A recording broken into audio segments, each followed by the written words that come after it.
Hello, hello, hello. Another rock video. It's getting colder, and I want to talk about psychology as always. I want to make a meditation. Everything is basically a meditation if we lean into it, into that emotion. Whatever we're doing, when we lean into what we're doing. It could even be something that you're very focused on. So there are different forms of meditation. Some of them are about focusing on a sculpture or a rock or something, and just bringing your focus back to that particular object. And in the same way, you can lean into something that you're very, very focused on, like writing a letter to your parents or solving a math problem or figuring something out. You really lean into it. Leaning into something means I don't wash the dishes with a real bad crooked posture and tension and trying to get it over with.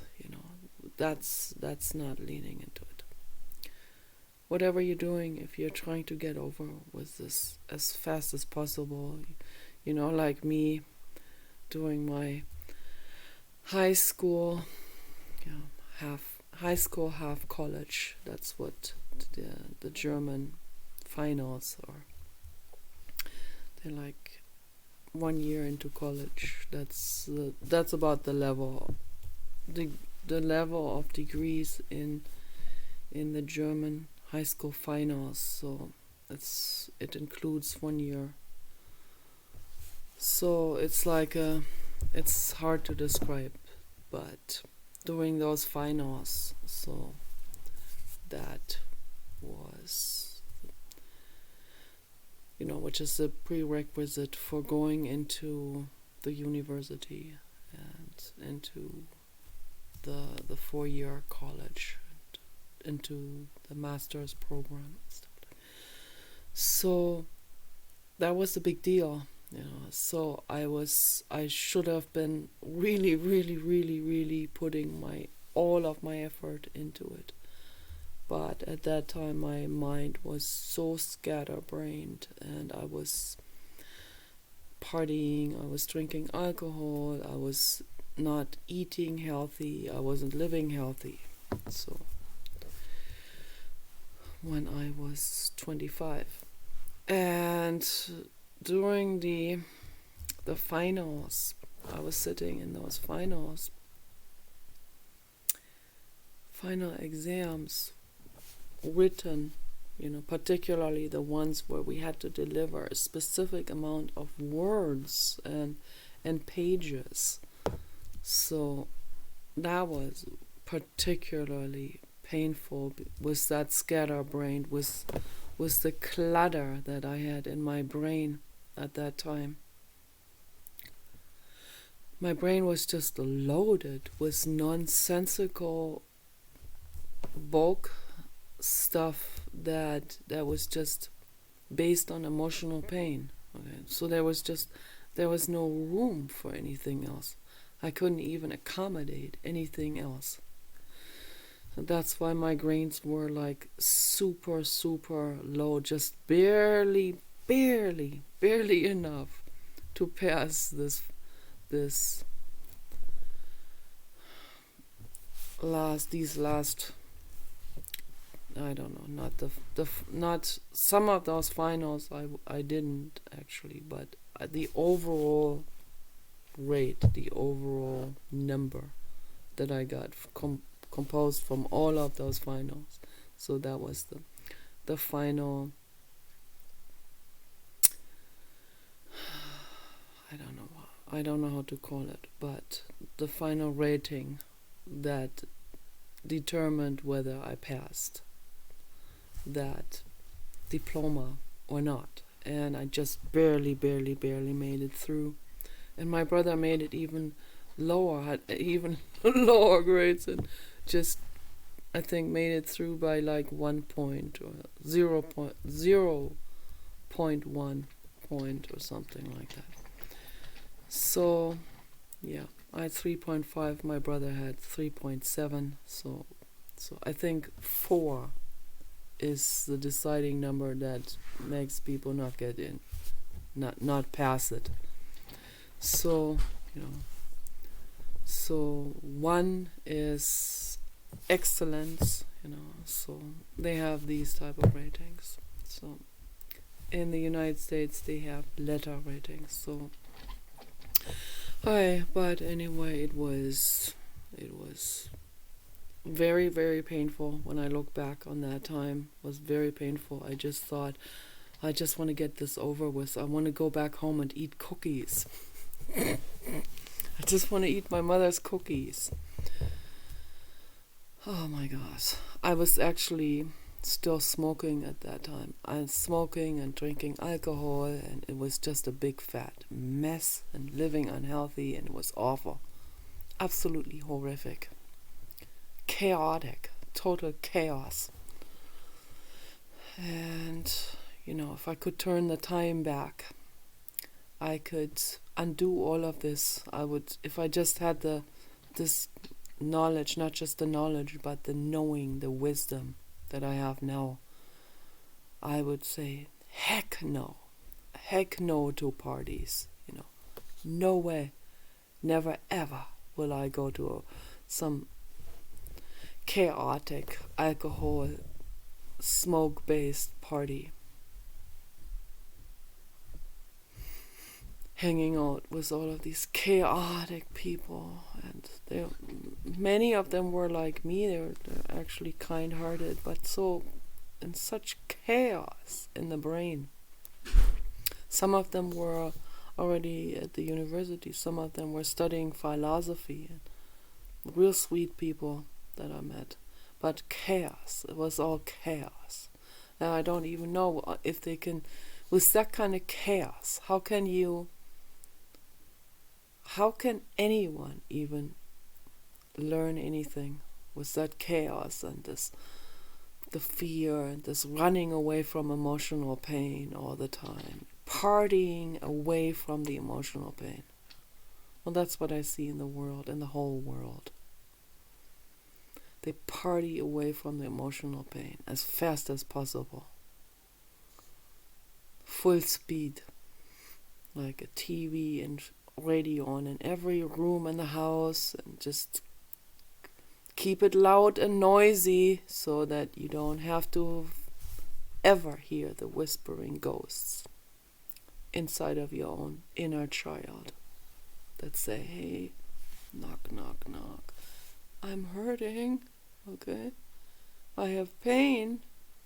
Here, no, the ego goes, oh, shut up, pain, let me grab a beer and let me just run with it. Let me run to the next party and the next party and do acting out and then the hormones come in, and then and then the hormones, they attach themselves. That makes it so extremely convoluted, that whole thing. The hormones attach themselves to identifications, So if you're a straight woman like myself, and you have a lot of estrogen, as I have, then that attaches itself to, it's freezing up again, freezing up in the most unflattering and unpretty facial expressions there is, but whatever. Alright, thanks, AI, hacker, whatever, Chromebook. I love the Chromebooks, so they're still the best of all, so one can say, yeah, they're pretty bad, but except for all the other technological companies. So yeah, so it's like, let me get the heck through this. I just want to get through this, and like running with some heavy load on my back. I can barely stand up with it, but I can't even walk. I would have to run with it in order not to feel the pain. That's kind of like what it is with emotional pain. It pushes up, and almost all humans want to cover it up, want to run away from it, want to party it away, want to suppress it. They want to drown it out with horror movies, with some kind of incessant interest in something that is pretty much just a drug. When people heal their emotional pain, sometimes the entire field of interest that they hung on before dissolves, and completely new fields of interests start coming up. The people they were attracted to before, while having emotional pain, that their kind of attraction dissolves, and they suddenly discover completely new attractions that they had suppressed before. Okay. So, for example, I don't know, let's use myself as an example. I used to be attracted to real cold business type of boys in the past, when I was young. Boys and young men. So I was not interested in older men. And that was a real mistake that I made. I was immature, and it didn't even occur to me that I could actually go out with this older man who liked me. A real rich man. So now I was attracted to rich boys that didn't even become rich on their own. It was their parents' money, right? Rich kids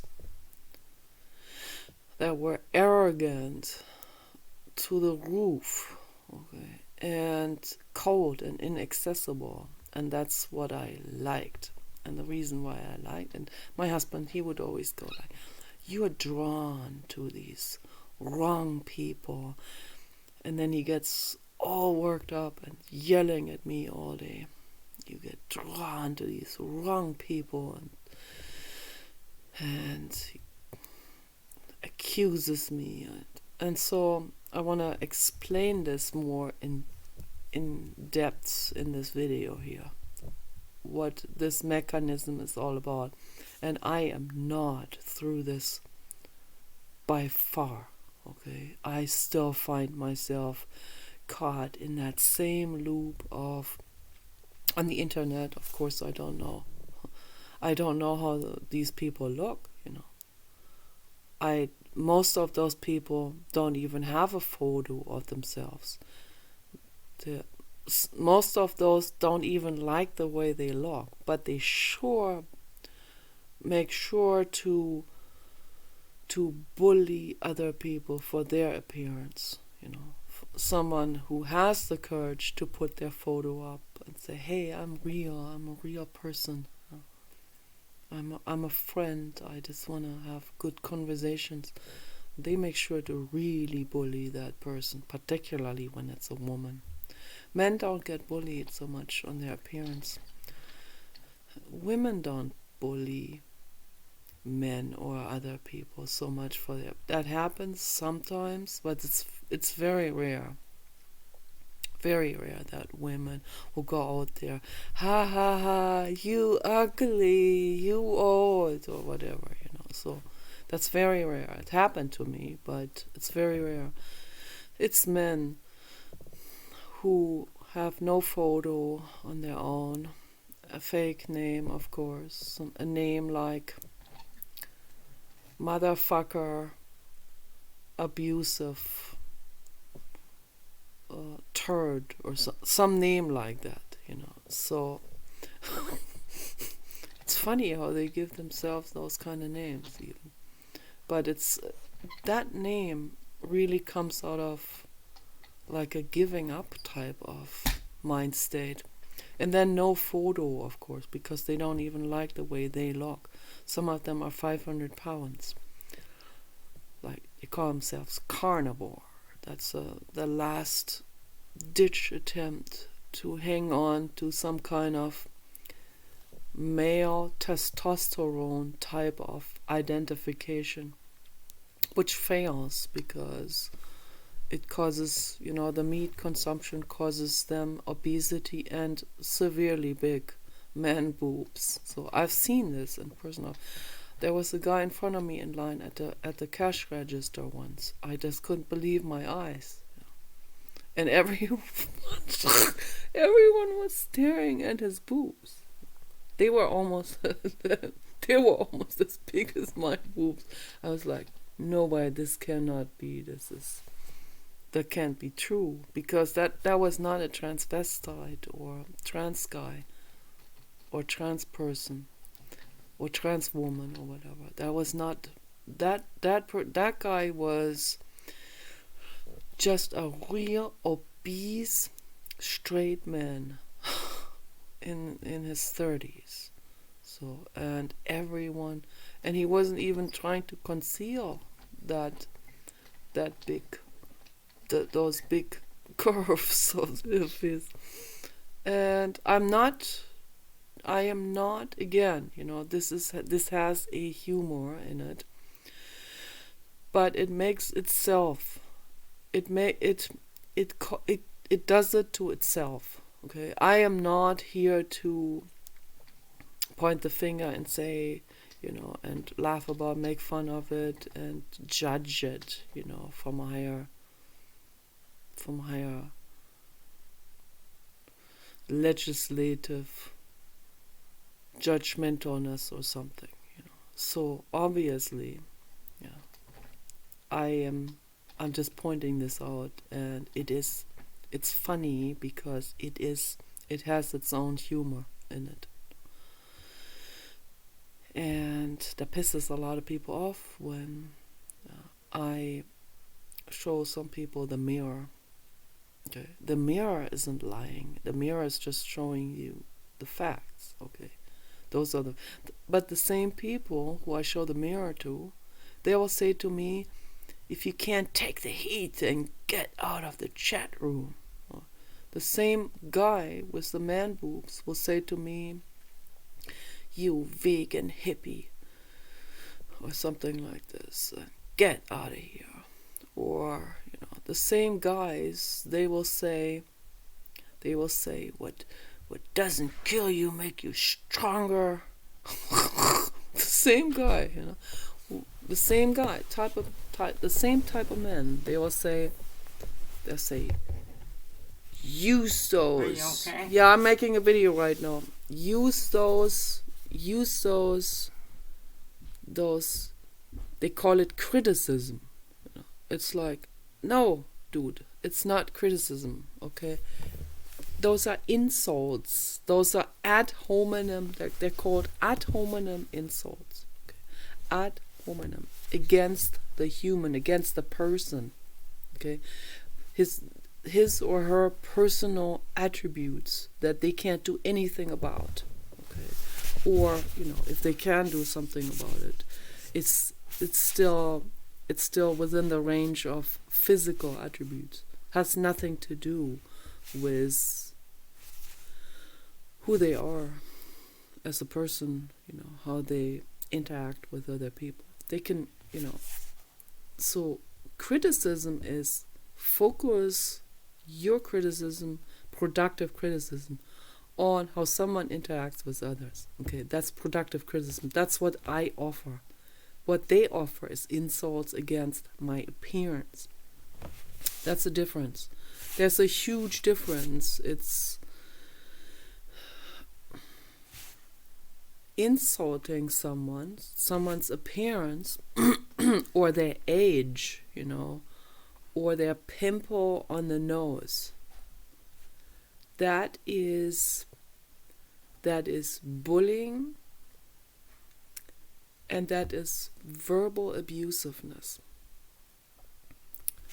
Criticizing someone for that behavior, which I am doing, I'm criticizing them, offering productive criticism to them.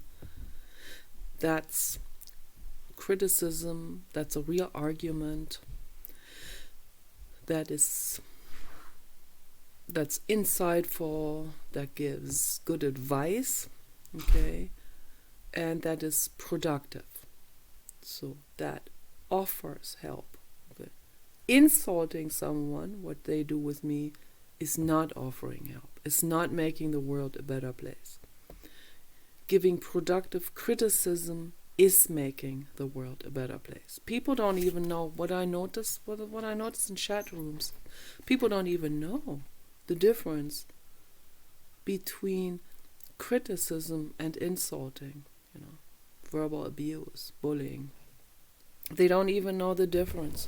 They think that the bullying makes you tough, or it makes you somehow introspect and fix your flaws or something.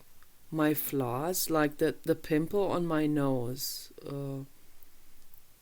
which has nothing to do with the entire conversation that was happening before for 3 hours straight about Donald Trump and the falling economy caused by the Democratic Party. Okay?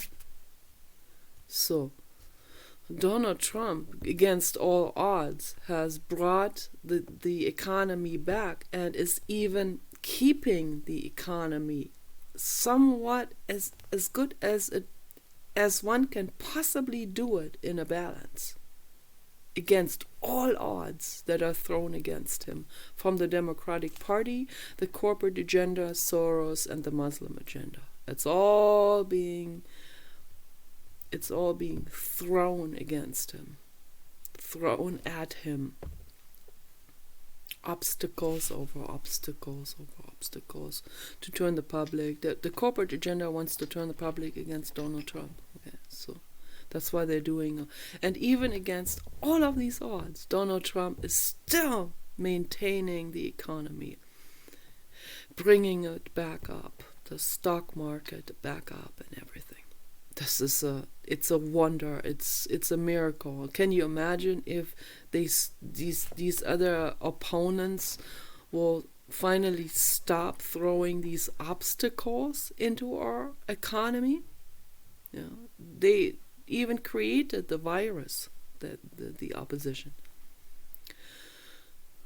They created the street terror and all of this to turn people against Donald Trump. Because they, from past statistics, they know that the public always blame the president when things go wrong. So. And people need to know that Donald Trump is keeping everything in a balance against all odds. Can you imagine what he will do for us if if the opposition of all these opposition groups that are working in cahoots with one another, if they finally stop throwing obstacles and wedges into the path? Can you imagine what Donald Trump will do? He can turn this country into a paradise, and he will, and everyone will benefit from it. But the dumb masses, they believe whatever they hear, the conspiracy theories, the Christian conspiracy theories against the kind-hearted people, and it's just so incredibly annoying and aggravating. It's so incredibly annoying. So those people in the chat room, most of them have been indoctrinated, some of them are a little bit more humble and they will listen to my arguments. Okay, I appreciate them. I really, really appreciate those people. But there are some stubborn, like they have identified themselves with their political beliefs. That their political beliefs have become their persona. Okay, so that has become, that is the construct of their identification. And so whenever someone then talks against that and has some rock solid arguments, and I can do this for several hours straight, I can't do it every day because then my arm starts to hurt, that upper muscle here, because there's all of that tension, the thinking, and all the emotions, all of that flows through that muscle when I'm typing. And I type very fast with 10 fingers. I don't even have to look at the keyboard. So I can do this in total darkness. So, which is great, but I have to pay attention and take breaks in between. But I feel like when I'm doing this, and so a lot of people wonder, so how can you be like, you're like bulldozing all the way through for several hours straight? I feel alive when I do this, and that's the same feeling that it's my painkiller, basically. It's been my painkiller. I don't know if I'm going to go back into any chat room. I don't know if it has any sense, because I have feelings too, I'm alive too. I'm alive. I have hormones. My hormones have created an identification. And I'm very well aware of it, and I want to dissolve it. And towards the end of this video, I want to do a meditation that, and I hope to explain this to the public in the best possible way that I can. I try to explain things to the public in chat rooms in the best possible way I can, in the most straightforward, in the most simplistic way, without using a lot of $5 words, in the most rational way, in the most understandable way that I can possibly figure this out. And that's what my mission is. That's what I'm working on. I'm not super good with it, but I'm really, really putting my effort into it and working on it. Then my own emotions will come into it and throw their own wedges into this entire thing.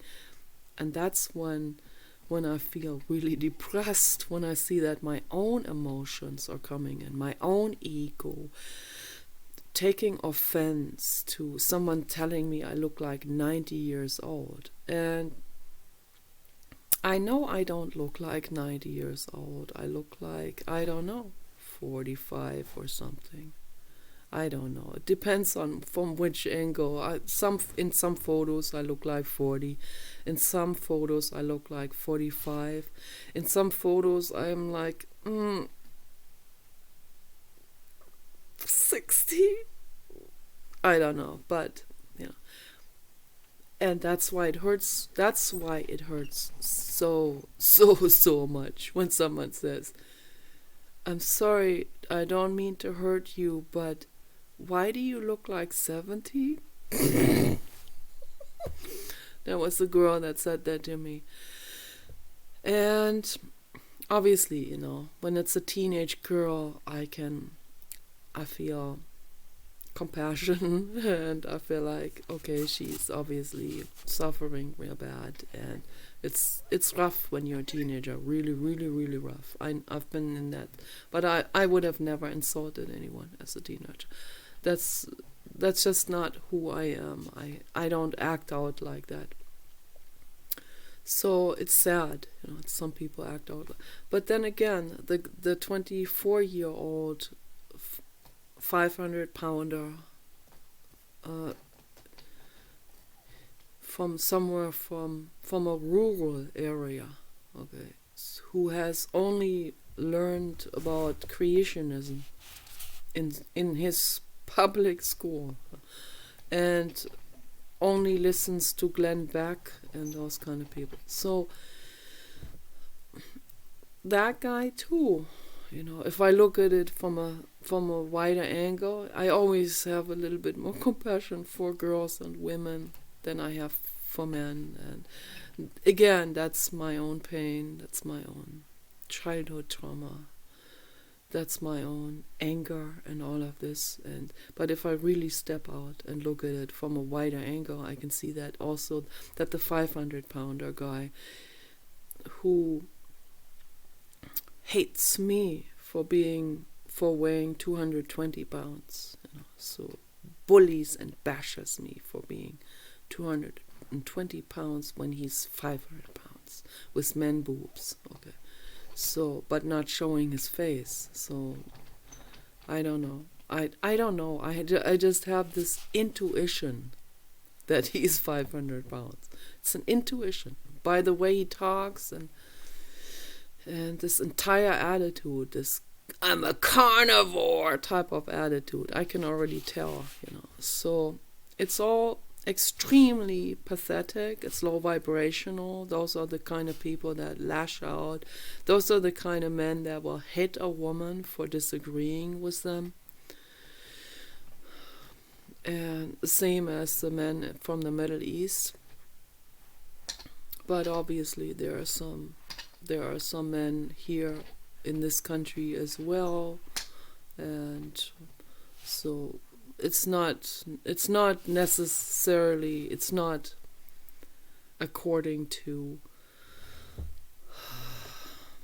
so I'm not even going to go in that direction. So if people want to look at statistics, there are some statistical differences. I'm not going to get into it, but the violence type of things, that the violent behavior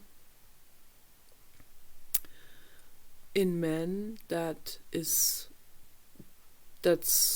correlated to high testosterone levels, and obviously there are demographic differences in the levels of high testosterone, and also in the difference of there are also high testosterone men who have compassion. So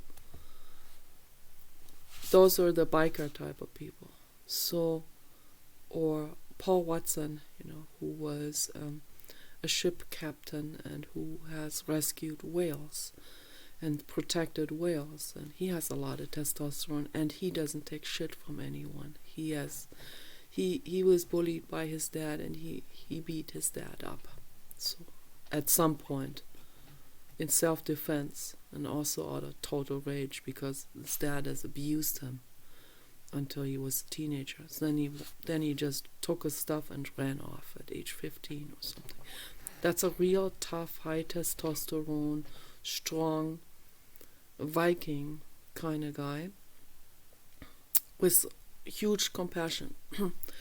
Most humans don't have huge compassion, so there's all kinds of combinations of compassion and intelligence, compassion and education level, and education level alone does not boost the compassion center necessarily. It just adds to better behavior because of better way of the better things that they have been conditioned with, let's put it that way. So, but that 500-pounder guy, he had none of that. He doesn't have high intelligence. He doesn't have the education level. He had anti-education from religion, the Christian religion. Jesus, baby. It's like, Jesus, you don't even know Jesus. You have no idea who Jesus was.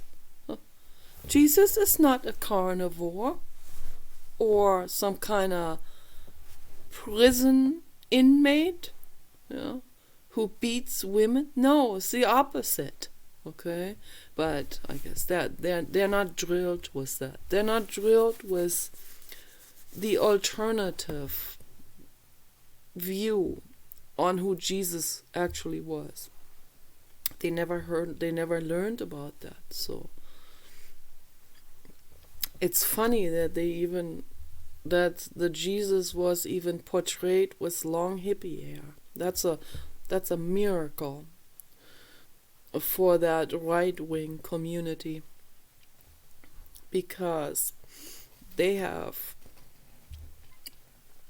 all have military haircuts that shave until here, like the Kim Jong-un type of haircut, like totally militant, like this. And that's what they were drilled, and for some reason they're worshipping a man with long hippie hair. This is kind of strange, but the whole thing is all based on total irrationality anyway. And so the reason why I am doing this, why I have been talking to people in the chat rooms, and it is a thorny business in chat rooms. I mean, it really gets so, because I piss people off to the point, because I win the arguments. I win every single argument. It's just by default. Every single argument. If someone else wins an argument, I respect them. I don't start to go ballistic on because someone else wins an argument. That's what they do with me, though. I win the argument and they completely lose it. They lose their marbles. And then they have to use ad hominem insults. They have to go against the person. They have to insult my appearance and my age. It's like, thou shalt not be old. If you are old, you have incriminated yourself. You cannot be over 40. If you are over 40, you need to go to prison. That's their that's what they're thinking. That's their mentality. They think it's illegal, particularly for a woman, to be over 40. Women over 40, illegal. No, that's wrong. Yeah, but it's also wrong, because women over 40, a lot of women over 40 are intelligent, and they educate themselves on the internet. They have been around. They have seen shit. They can separate A from B. Okay, they see stuff, and they go, let me research this. They research things, a lot of them. And then they go in the chat room and say, wait a minute, the emperor has no clothes on, okay? This Black Lives Matter shit is orchestrated by the Muslim agenda. And they go, and they are mortified about that information. They are absolutely horrified. They know very well that I am right. And they know very well that I have the rock solid arguments. They know I have the truth on my side. And that's what hits them the hardest, because they have identified themselves with Antifa, Black Lives Matter, Muslim agenda, with being a brutal guy, a carnivore, brutal, women beating motherfucker. Okay, that's what they have identified themselves with. Okay, and they want to hang on to that. And I come into the chat room and I pull the rug out from under their feet, even though they weigh 500 pounds, weighing down on that rug, which makes it normally hard to pull, like some kind of Persian whatever with some frilly stuff on the side out from under them, like a Aladdin and the Wonderlamp rug, and I go like, and here goes the 500 pounder going up into the air like a zeppelin. And I'm sorry, that's my ego also a little bit. No, that when it's a little bit humor, it's a little bit cosmic humor, it's a little bit, the situation itself, asking for it, for the mirror, for someone showing them the mirror. And it's also a little bit my ego that's coming into it too. There's a little bit meanness then coming in, and I want to throw a cake in their face, and that's what I do with words then. So I want to let them run against their own brick wall with their own BS. A real nice Buddha will not do that. A Buddha will not let an immature person or child run their total insane rage through a window. So they will protect that person. They will protect that being from ridiculing, making themselves look extremely pathetic and ridiculous. The Buddha would not allow that. I allow that to happen. So I let you, if you're a complete prick, I let you prick yourself against your own self-built brick wall. Okay. I let you wall yourself. Okay. Because you're constantly trying to wall others. Message to the hater. So there's my own ego, there's my own anger. I have a lot of rage. I have lava fields of rage. And I also have the Medusa inside of me.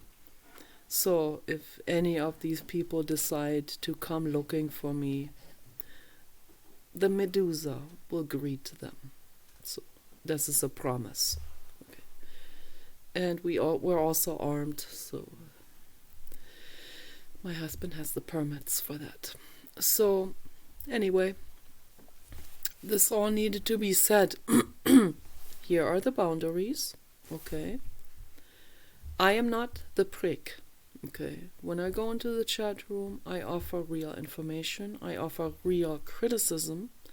If someone decides to prick themselves against their own self-made wall, I let them. I'm not going to prevent that from happening, because I hate the way they behave, and I think if no one stops them, then maybe, just maybe, their own hideous behavior that runs against their own hideous self-made wall will eventually bring them to the end.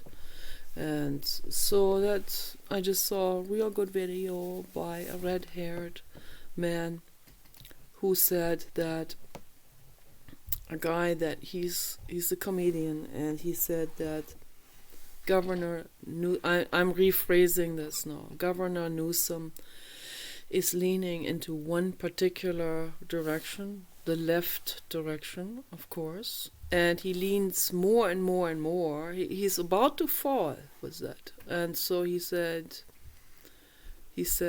why don't you lean even more in that direction? Because then you're going to fall all the way down. And everything comes to a halt. Everything comes to a stop. Because you've fallen. You cannot fall any further to the left than on the ground, right? So I thought that's a real good metaphor. So in the same sense, I let the haters bulldoze themselves against their own bulwark prison walls that they have created themselves. Their own hideousness. They show their own idiocy. They blame me for it, though, You made me look like a loser, one guy said. That was several years ago. I thought, oh, refreshing. Someone actually dares to say it. But it wasn't coming from some kind of insight of, oh yeah, let me let my guard down and I'm gonna explain what's going on in my brain. No, that's not where it came from. It came from a complete act of frenzy, and it just was incidentally honest. Okay, that's where that came from. But it gave me a lot of insight, so thank you for that. So, and the same with the 500-pounder yesterday. So same old crap. He also, it may be the same guy, I don't know. He also finally, I guess some people confronted him and said, well, he obviously took terrible offense to what I was talking about, and the other guy that I was talking to. There was one guy in that chat room who I could have a decent conversation with, an intelligent conversation with. An intelligent man was there that I could have an intelligent conversation, an educated, informed conversation with. All the other 100 people had basically nothing to contribute to that conversation. And then they take terrible offense, and the most psychopathic of them, which is the 500-pounder, he then will expose himself with this psychopathic insanity, running himself against the brick wall. Because obviously he can't run against me. I'm just in cyberspace. He can't, I know his energy is directed at me. He wants to kill me. If he could find me somewhere in person, he would kill me. He would. If he had a gun or any kind of weapon, he would use this. For sure. There's no prefrontal cortical activity. Okay, this is a loop between this limbic system loop that bypasses the prefrontal cortex. Prefrontal cortex is actually there to, it's why it's a little bit bigger than in most mammals on land. So to plan for the future, to think about, if I do A, B, or C, then for each of these actions there will be this response or this consequence. Okay, so a little bit, 3 chess moves ahead. That's all that's required to walk fairly well through life. Okay, so Donald Trump thinks 101 and more chess moves ahead. Okay. That's how brilliant and genius he is. So the other politicians are like way, way, way behind, And Elon Musk thinks, 1,000 chess moves ahead. Thinks in terms of technology, AGI robots. I am sure that Elon Musk is the one who will have the very first AGI robot that will be able to understand the entire picture at once. Being hooked up to the internet, seeing every single comment everyone has written from these 8 billion humans all at once, and all at once will know. That's how much computing capacity that thing will have. Okay, so, and instantly see that, this or that person, they know what's going on. They mean well. They want to make the planet well. They want to heal things. Okay. The other people are like very selfish, dabbling in their own self-convoluted ways of thinking. Okay, and then there's these 20% of raging 500-pounders, the total psychopath. Not all 500-pounders are psychopaths, but a lot of them are. So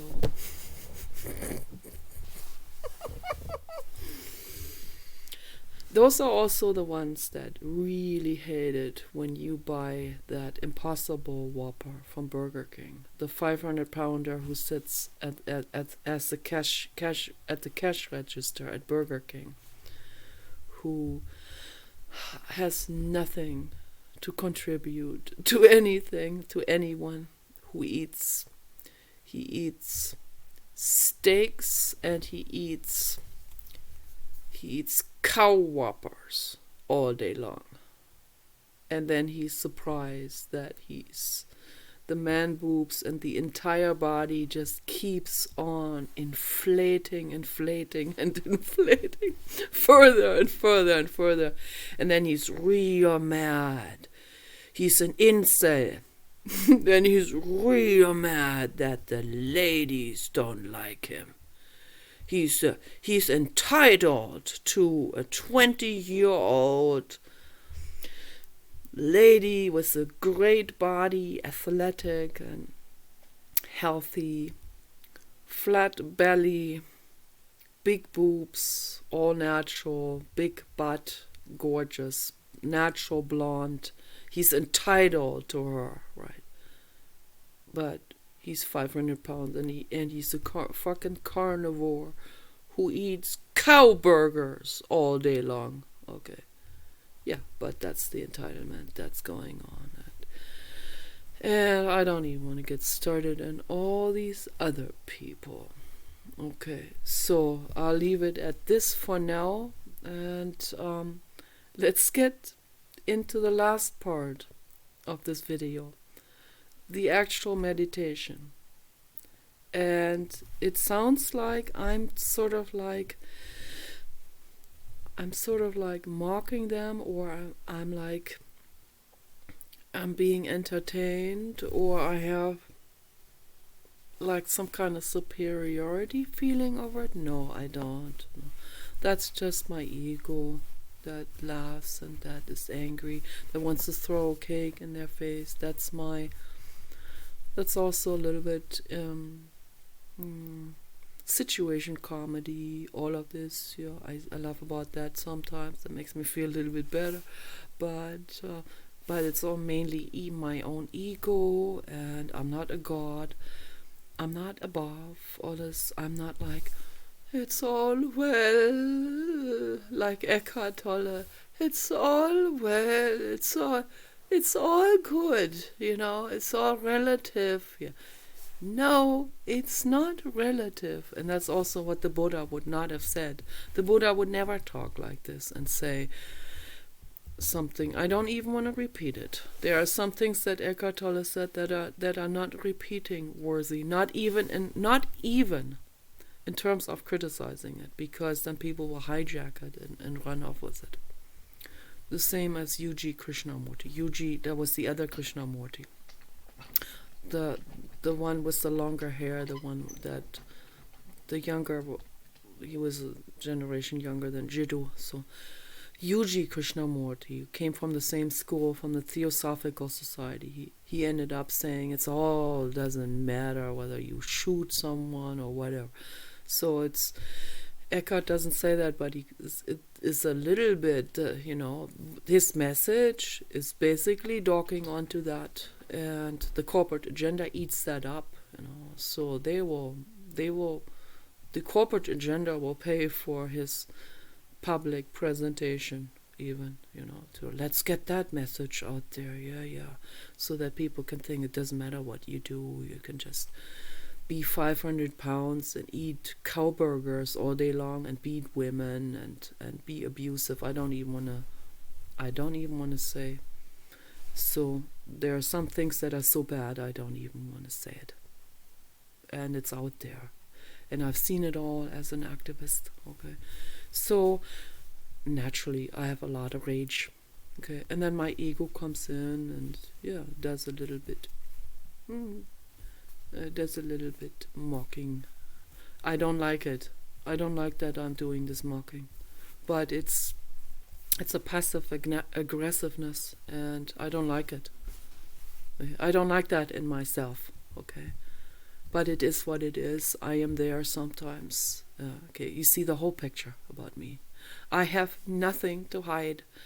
What you see here is who I am. Those are all this entire circular spectrum about me with all the facets.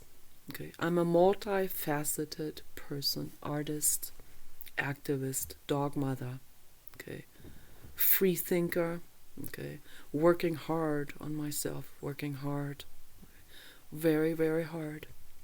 But I am in tune with the infinite cosmos.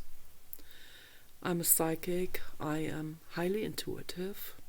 I'm highly sensitive. I'm an introvert. I'm an SP. I think differently. I am highly critical of what I see in the world. I am capable of sometimes stepping out of the big picture and seeing things from above, and I say, yeah, I get it. You know, I get it, and I talk to the blue God, the infinite cosmos. I say, yes, I see what perspective you have, okay, and that's good. And the Buddha would never let someone run amok against their own self-made bullshit. But I do, because I'm not the Buddha. I'm not there yet. Okay, I don't have equanimity in that sense. Okay, I practice this. I go into meditation. I go into, sometimes in for very brief moments, I go into a state of equanimity where I can see the whole picture from above, but it doesn't last very long. Okay, but you know, this is where I'm at, and I know that the majority of humans are also not in equanimity, okay, that we're all enraged by other people.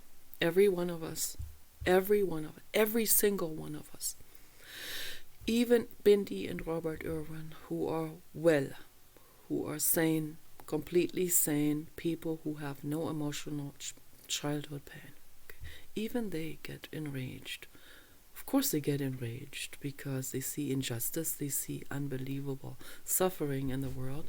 They're animal rights activists, they're conservationists, they're environmentalists. Okay, they see the incredible corruption, and of course they're very angry. So everyone is angry. Some people are angry at the things that are really bad, and some people are angry at bullshit, and some people are angry at the people who want to make the world a better place, because their brains are so loaded with the self-image, the identification with the bullshit, that they cannot see the good in the good, the do-gooder. They see the do-gooder as a threat. Okay, so they want to retaliate, and they want to call the do-gooder terrible names and get at their appearance and all of this.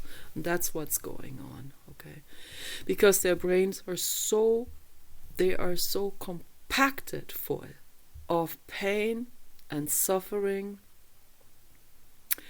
and identification and the constant lookout to possible situations where they could possibly be put into a mind state of mortification. Okay, a do-gooder can put them into that mind state of mortification anytime. They even have names for the do-gooders. They call them monk sadists. Believe it or not. I mean, it's insane. It really is insane. Okay, so now there are some monk sadists out there, but they are not real. They are not do-gooders. Okay, but the sadistic, the real sadistic people, the real psychopaths, they call the real do-gooders monk sadists. So this is how twisted everything is, because they can only see things from their own psychopathic self-preservation of self and ego and identity. So everything that doesn't fit into that thing is a threat or is some kind of enemy that they feel like they need to hate. Okay, so I'm gonna wrap this up now with the meditation, and it is what it is. It's very, very hard. It's very, very hard for women, particularly women, to get older. Very, very hard. Okay, I feel you. Okay, all of you. I'm not gonna mention names. I feel you. Okay, I'm in the same boat. Okay. I feel you. I know how incredibly, insanely difficult that is. It ties into our emotional pain from childhood, not being loved enough by the mother, not being wanted. Okay, this is if we haven't been cuddled like this, we grow up and then we bring our hormones into it, and it becomes one big fat convoluted knot, and we don't even know where is what. We can't even figure out anymore which one is the hormone, which one is the self-identification. The self-identification has attached itself to the hormone, to the me being the straight woman, and the straight women are the ones that suffer the most when they get older, because we don't get near as much attention.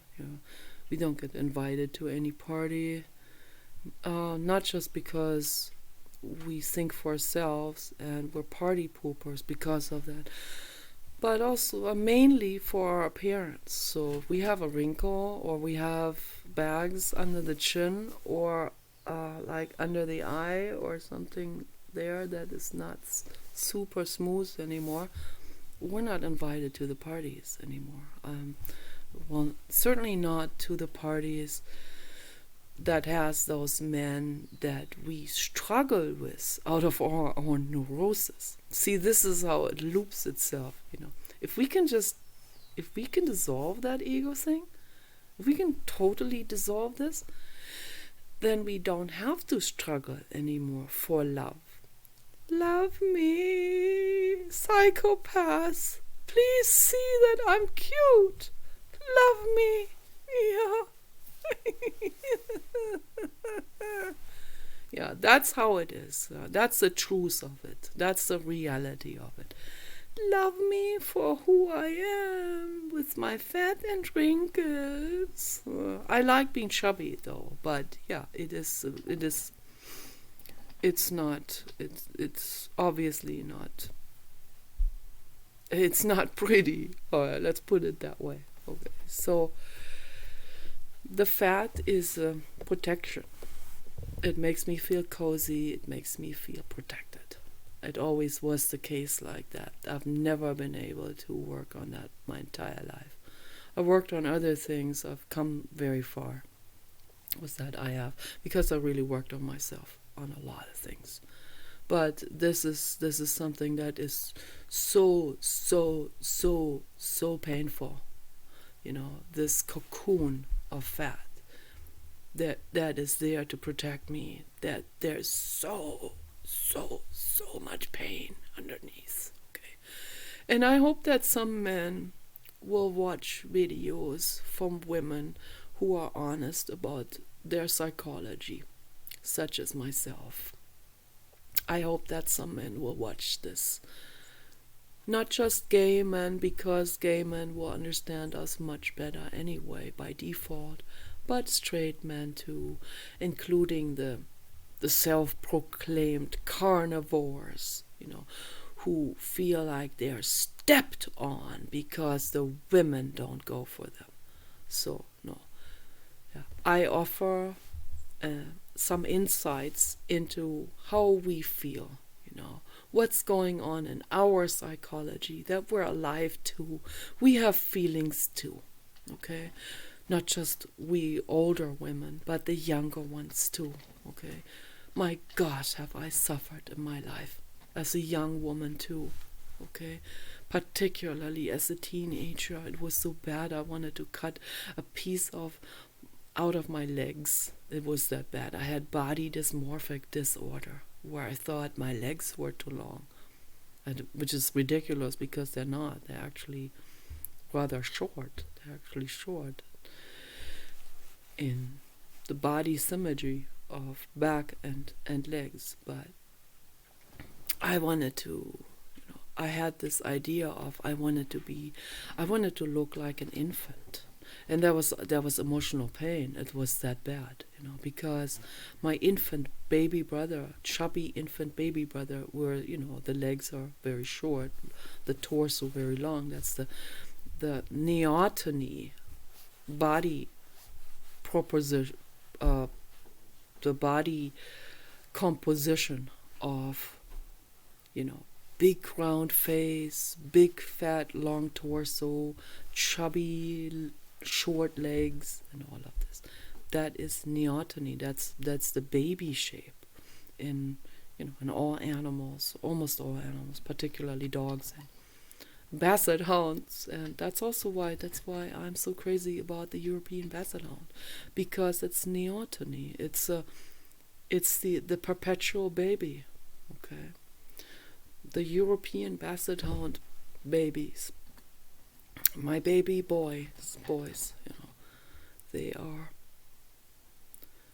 the perpetual baby. He's my perpetual baby, and my mother instinct is there, and I feel infinite love. And so when my brother was a baby, I was 5, and I felt ugly because I felt abandoned. I felt neglected. I felt not loved because my mother did not pay attention to me. She shooed me away. She was a lawyer. I'm busy. Don't bother me.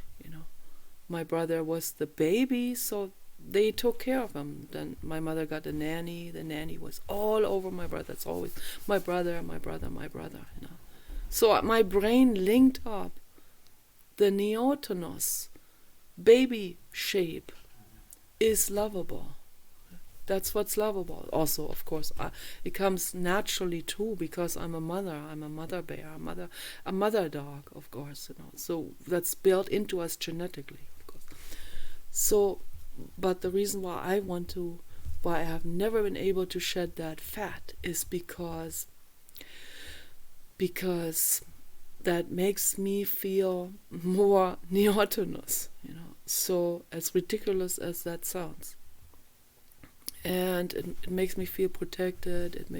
It's all of these things that are linked up with it, If I have enough fat, then the toxicity of other people can't get through into my brain or into my solar plexus. Of course it gets, the toxicity of those words and the hate where they want to kill me. It's extremely painful for me to see this and feel this. Extremely painful. So, and I talk about it because I think we all should talk about this. What's actually going on inside of us. We all should talk about it. So, I want to do a breathing meditation now.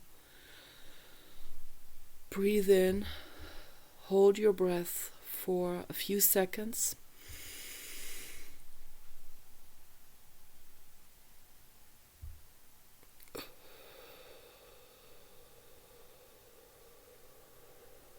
And gradually breathe out.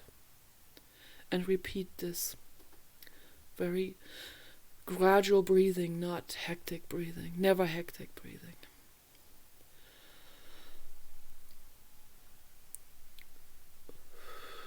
What matters is that we breathe all the way through our whole body. Breathe all the way through all cells.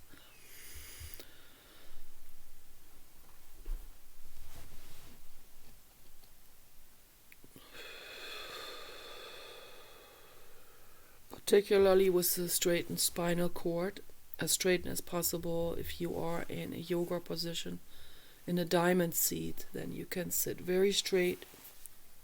Make sure that you straighten up the back of your neck all the way up to the sky. You can even bend it a little bit to give some room between the vertebrae. Sometimes it's a little bit bunched up, and all of our tension and energy goes into the muscles that are holding our spinal cord in place. So we need to loosen that up, and like I showed in my other video, the best really is that sun dog position where you bring the head all the way over and your arms too, and I could feel the tension in my shoulder that was almost not wanting to allow that release of the shoulders, because all of that thinking and writing and typing and the feeling is actually like this in the hand, in this grabbing, like that's where the tension is, and it goes all the way from the arms into the shoulder and it tenses up, and I want to loosen that up. I want to loosen all of this up, and it is not easy. It's not easy in the world we live in to loosen that up, to free ourselves from this, to spread our wings and say, I'm ready to fly over the entire Bel Air Canyon. No. In Bel Air, we feel like the opposite. We feel like we want to slump down to the ground. If we're on some kind of grass, we just